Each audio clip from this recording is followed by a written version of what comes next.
Someone asks with regard to Keir Starmer and ID. Now, as I mentioned, the events in Southport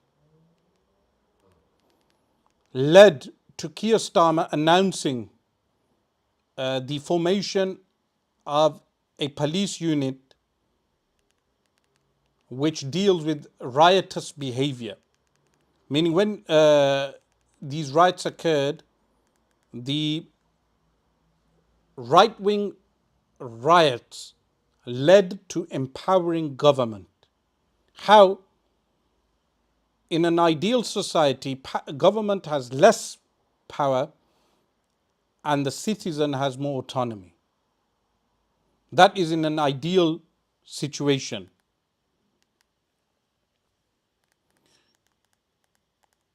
But in the current situation, what has happened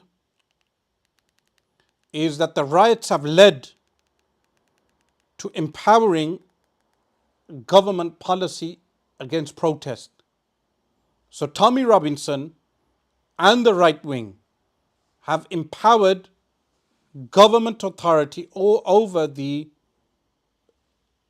autonomy of the individual citizen on the basis of national security and saving citizens from rioters, those type of rioters from the EDL and other groups. So what we are facing now is similar to China. What China has is also facial recognition. So now the right wing has empowered centralization of government controlling the movement of people. So if a person decides to travel from Birmingham to London, they would have to scan their face, they would have to have ID recognition, and this is all thanks to Tommy Robinson and the right wing. So those are my thoughts on Keir Starmer's announcement of such initiatives.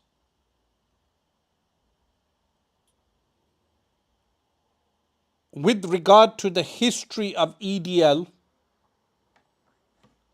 Tommy Robinson claims, of course, he delivered a speech in Oxford University,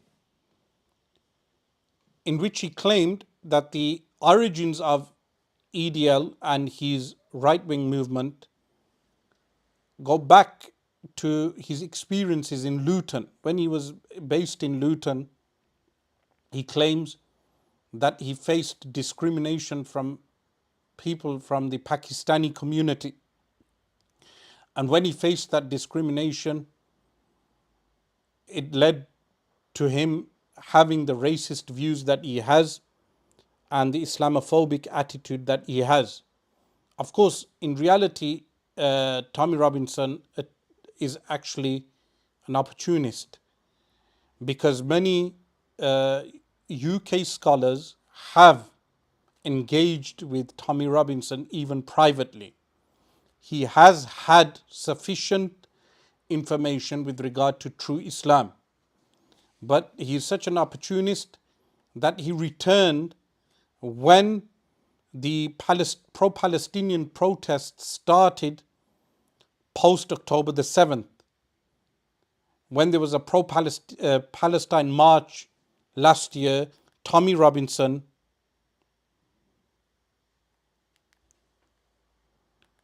attended the counter marches, and at one point he even abandoned his supporters. He took an Uber, a taxi, and he left that march. He abandoned his followers to the police. So this revival of EDL, of course, it comes after the events of October the 7th. But what I would remind many listeners with regard to is that when EDL was formed, there was an actual documentary where some of the EDL members were printing out information that was being sent from Tel Aviv. So there were operatives in Tel Aviv encouraging the right wing to counter Muslims in Britain. Because of the presence of Muslims within Britain, and most Muslims being pro-Palestine, the operatives in Tel Aviv were providing information to Tommy Robinson and his cohorts. This was nothing hidden. It was stated in the open. And strangely, people from the Indian community, of course a small marginal minority, was supportive of the EDL. And even today there are channels that are managed by people of Indian origin who support the EDL. This goes hand in hand ideologically with those who support the right-wing Hindu extremism within modern-day India, led by the likes of Modi. Those type of fascists align themselves with the EDL and with Zionists. This is all to undermine the pro-Palestinian movement within Britain. So then the Islamophobic narrative that we hear today is actually aligned with Zionism. And Tommy Robinson is a pawn. He is utilized by those fingers that move him from behind the scenes.